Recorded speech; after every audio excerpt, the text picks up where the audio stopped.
viendo los temas para un video, es como la invasión del norte, ¿ah? Pero cómo se va informando el capítulo 8, cómo lo está diciendo, ¿sí?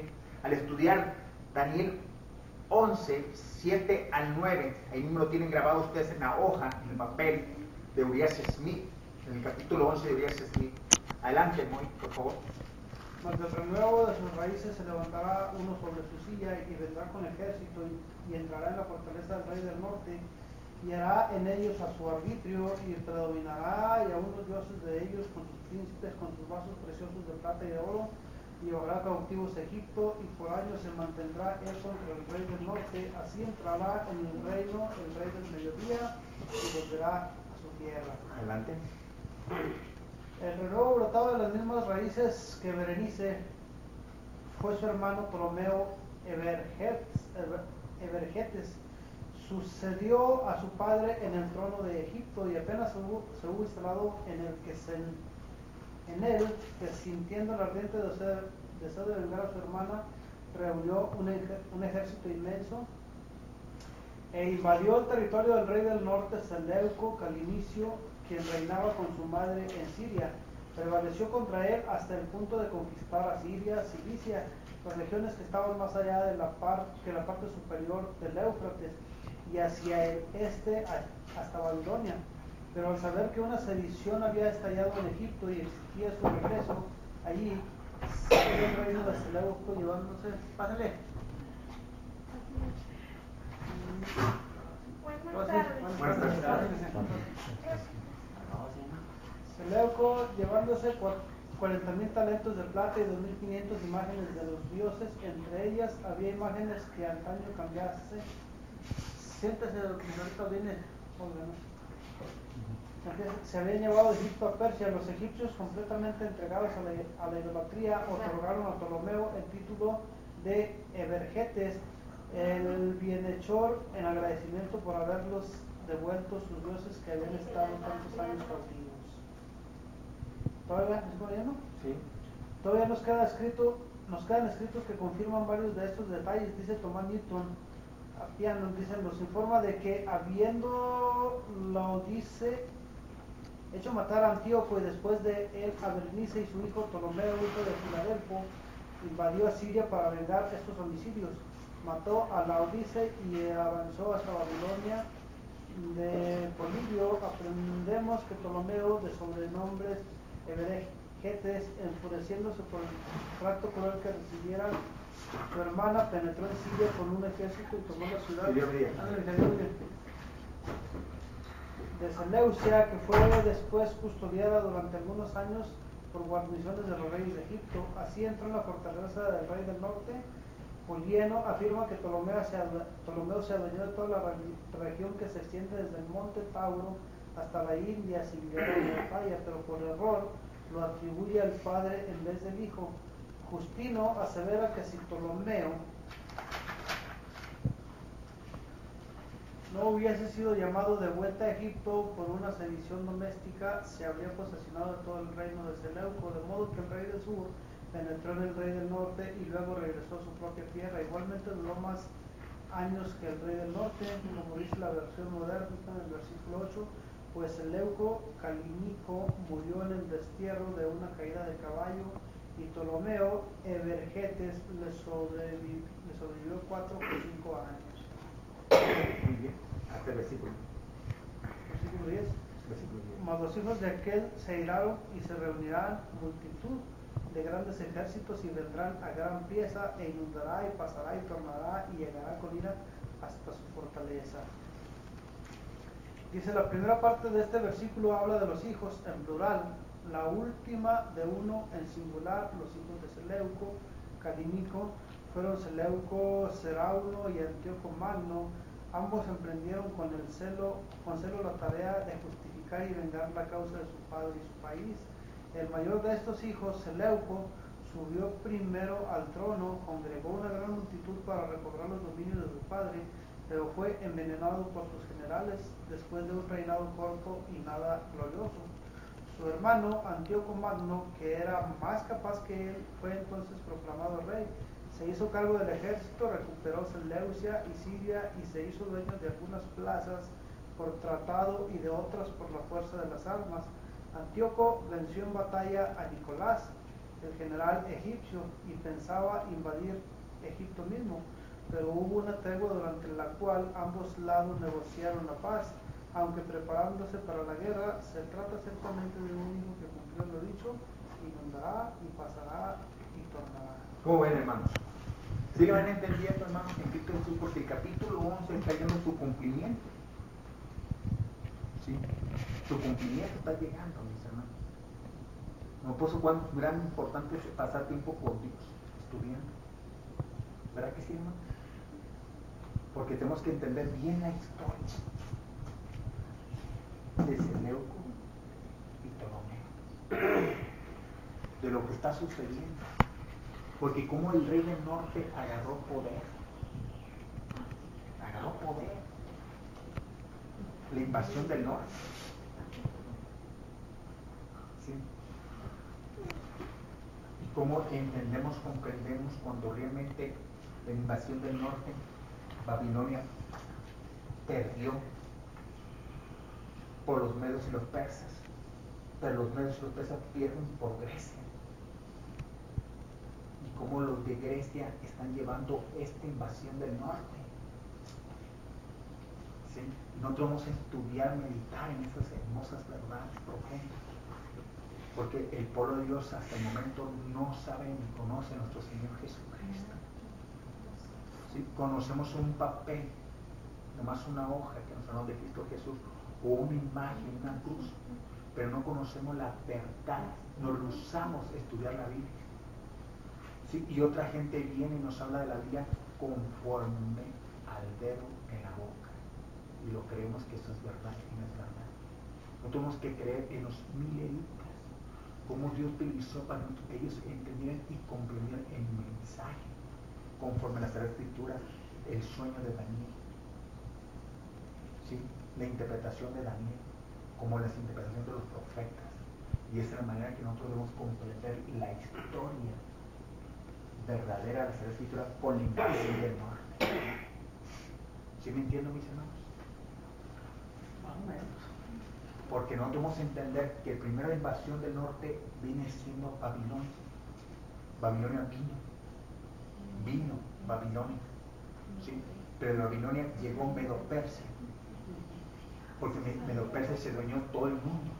Después vino Grecia, el tercer imperio del sueño, y que se dueñó todo el mundo. Estamos viendo dos grandes generales, Seleuco y Ptolomeo, una lucha tremenda por la supremacía de gobernar en todo el mundo.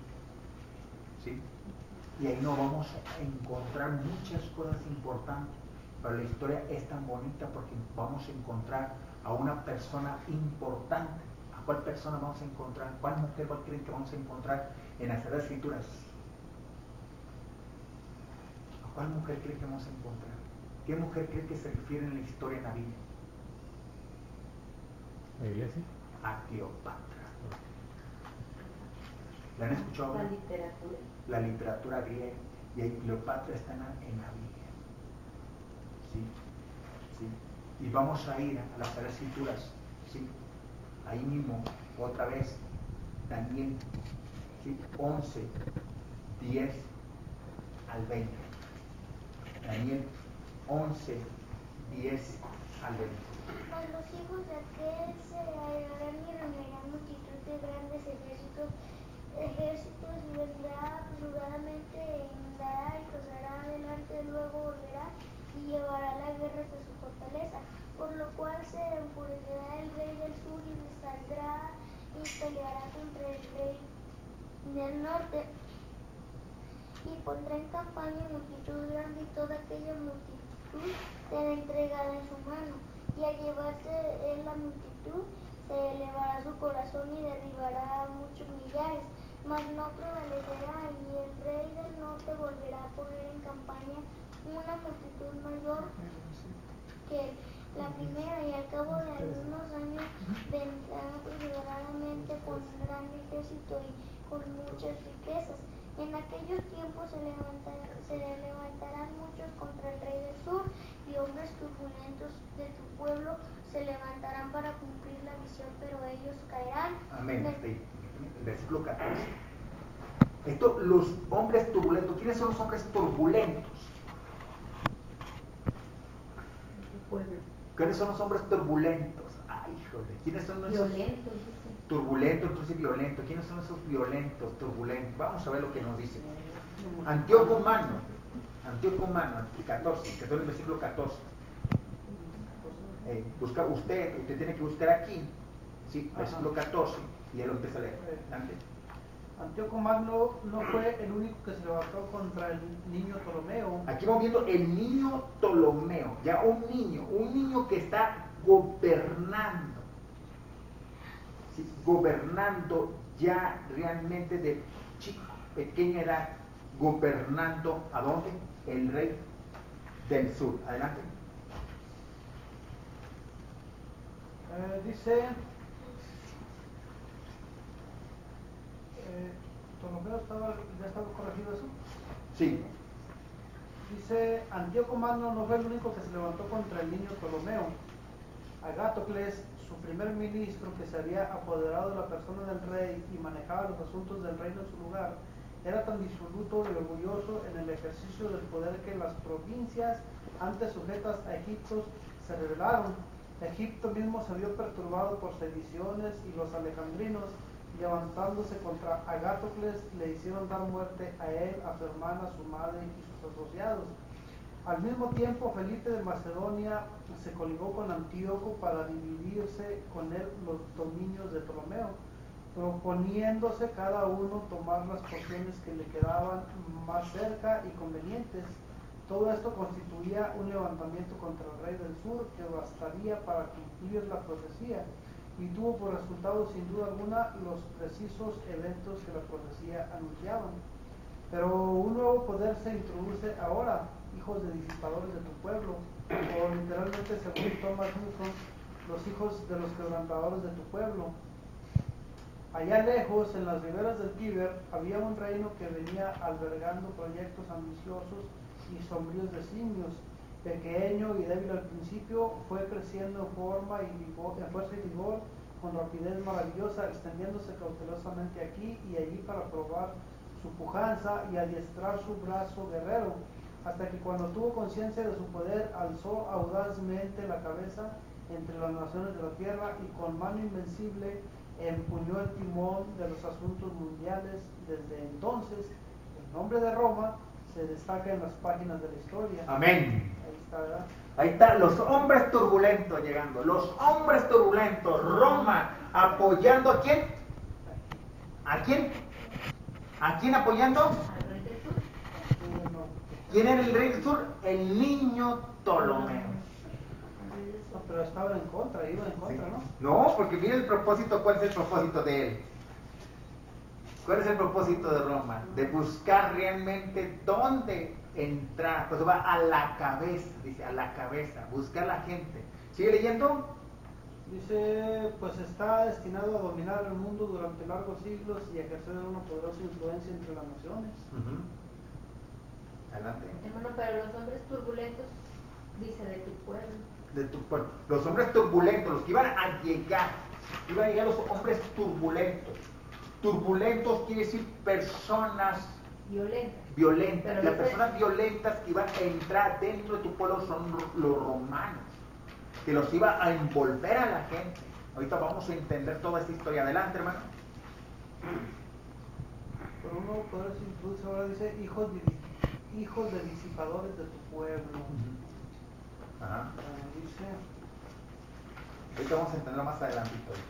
hasta el mismo fin del tiempo, de acuerdo con las profecías, habló Roma, y Siria y Macedonia no tardaron en encontrar que su sueño cambiaba de aspecto. Los romanos intervinieron en favor del joven rey de Egipto, resueltos a que se viese protegido de la ruina ideada por Antíoco y Felipe. Ahí está. Entonces, ¿fueron a proteger a quién? Al sur. Ahí fueron a protegerlo. A Ptolomeo. ¿Y qué vamos a ver si invasores? Adelante. Dice, era en el año 200 antes de Jesús. y fue una de las primeras intervenciones importantes de los romanos en los asuntos de Siria y Egipto. Rollin nos relata sucintamente el asunto de la siguiente manera.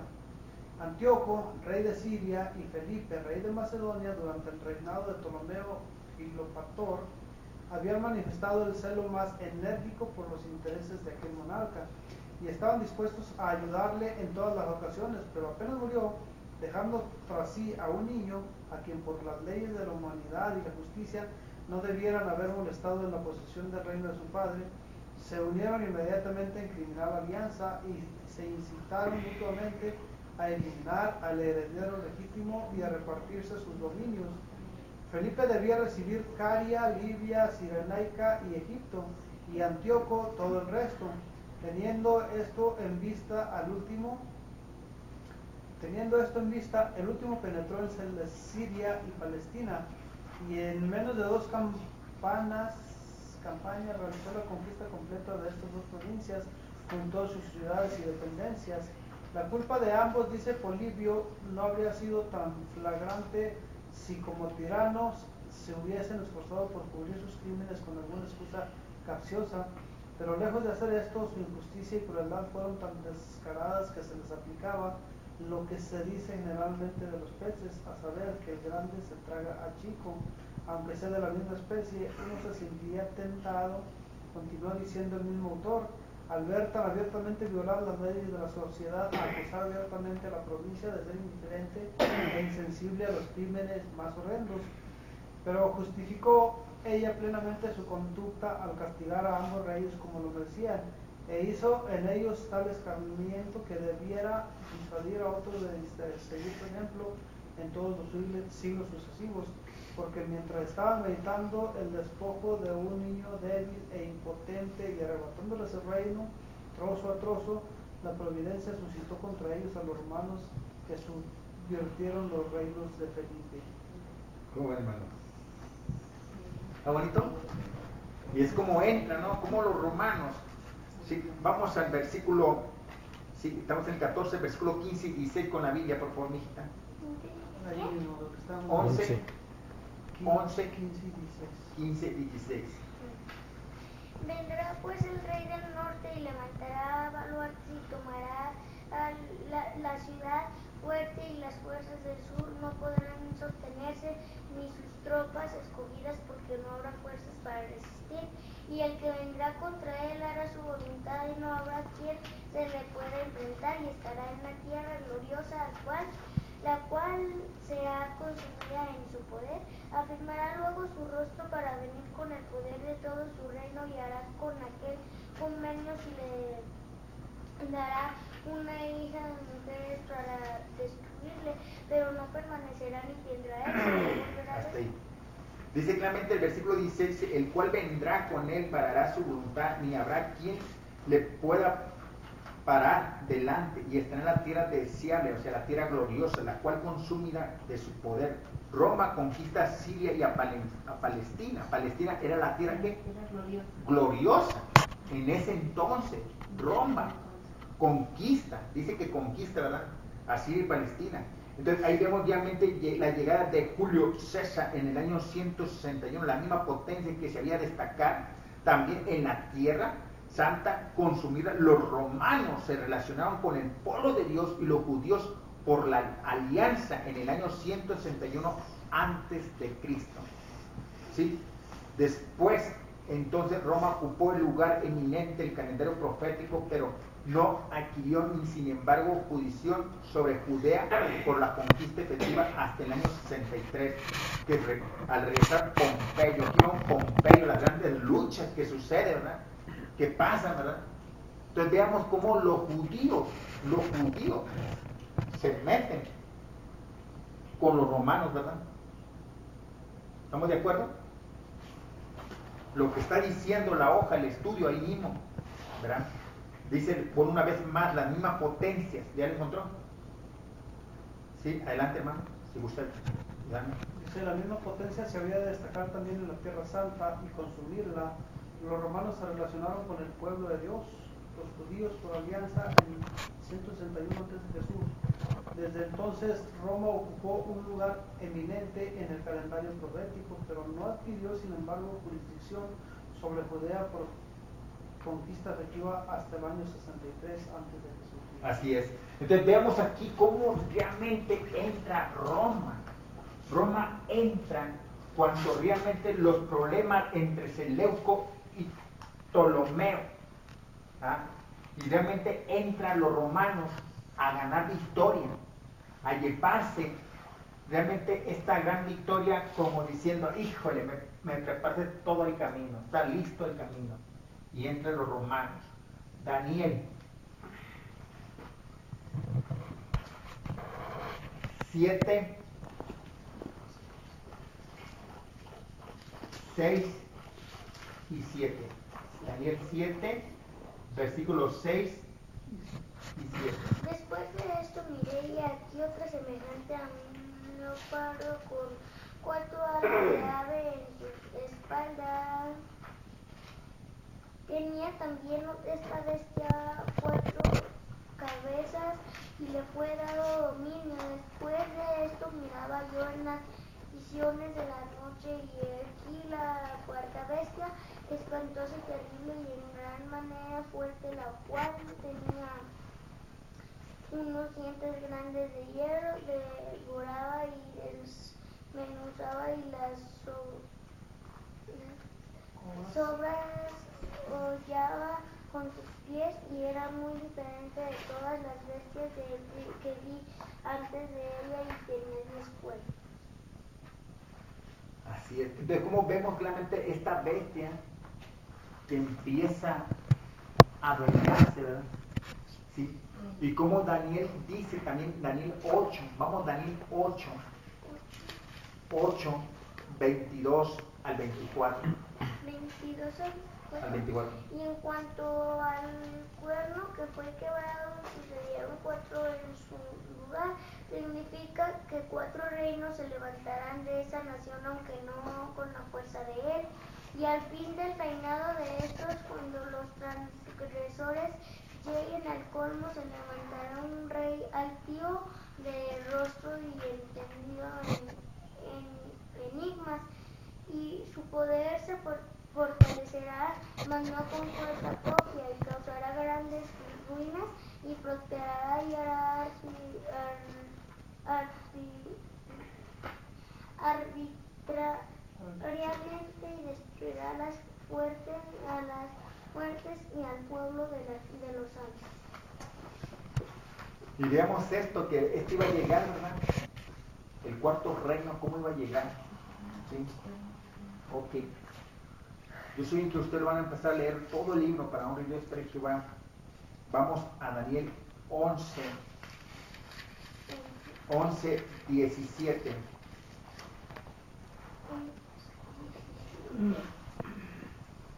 El puro 17, mija. Afirmará luego su rostro para venir con el poder de todo su reino y hará con aquel convenios y le dará una hija de mujeres para destruirle, pero no permanecerá ni tendrá éxito. Así es. Pronto estalló entre Pompeyo y Julio César una disputa que culminó en la famosa batalla de Farsalia. Pompeyo derrotado huyó a Egipto. César le siguió inmediatamente ahí, pero antes de su llegada Pompeyo fue vilmente asesinado por insignación de Ptolomeo. César asumió entonces la custodia de Ptolomeo y de Cleopatra. ¿Ya lo vio? ¿Dónde vamos? En el capítulo 17, el versículo 17, Tengo el versículo 17. porque abajo dice Tomás Neunto, luego dice Roma invade el reino del sur, y luego dice Ptolomeo, sí, lo pronto estalló entre Pompeyo y Julio César. Adelante. Dice, pronto estalló entre Pompeyo y Julio César una disputa que culminó en la famosa batalla de Farsalia. Pompeyo, derrotado, huyó a Egipto. César le siguió inmediatamente allí, pero antes de su llegada Pompeyo fue vilmente asesinado a instigación de Ptolomeo. César asumió entonces la custodia de Ptolomeo y Cleopatra halló a Egipto conmovido por disturbios internos, pues Ptolomeo y Cleopatra se habían vuelto hostiles el uno hacia el otro, puesto que ella había quedado privada de su participación en el gobierno Como las dificultades aumentaban diariamente, César encontró insuficientemente su pequeña fuerza para mantener su posición, y no pudiendo abandonar a Egipto porque el viento norte prevalecía durante la estación, mandó venir de Asia todas las tropas que tenían en aquella región. Julio César decretó que Ptolomeo y Cleopatra licenciasen sus ejércitos, compareciesen delante de él para arreglar sus diferencias y acatasen su decisión.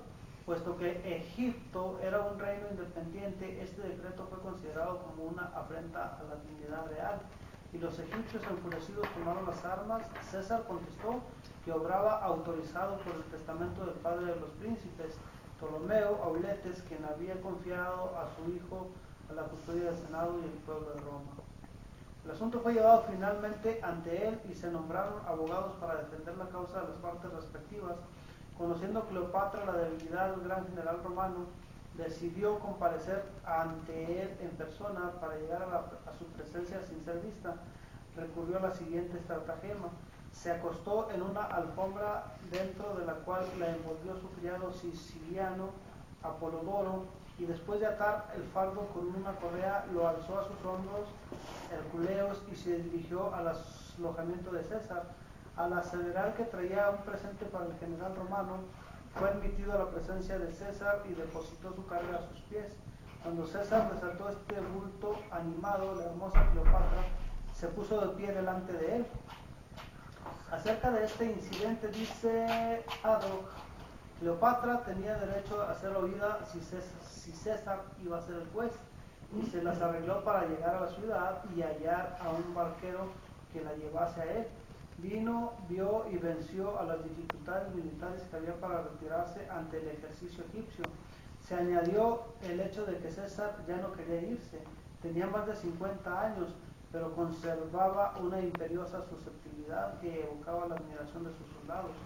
Cleopatra tenía 22 años, era tan ambiciosa y de tan elevado temple como César mismo, y resultó ser una mujer a la cual podía comprender y admirar tanto como amarla. ¿Cómo ven, hermanos? ¿Cómo ven? ¿Cómo es la historia? ¿La habían entendido así la historia? ¿Se les vienen predicado así los pastores, los miembros de la iglesia? A ver. Del capítulo 11, versículo 17. ¿Verdad? Entonces, ¿por qué nosotros como adventistas conocemos un Cristo de papel, un Cristo falso, un Cristo de madera? Somos igual que los católicos, ¿ya? Y cada persona que nos predica nos lleva más y más a la perdición. Y los que nos predican la verdad ya no nos aguantamos. Es que dicen que vendrá un tiempo que no soportarán la sana doctrina. La sana doctrina no soporta. Y cuando le predicamos la verdad, cuando uno predica el mensaje como debe de ser, al machetazo, la gente dice, no, así no.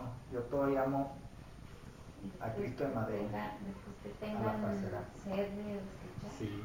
van a oír puras palabras. Ok, ese es el tema número 2.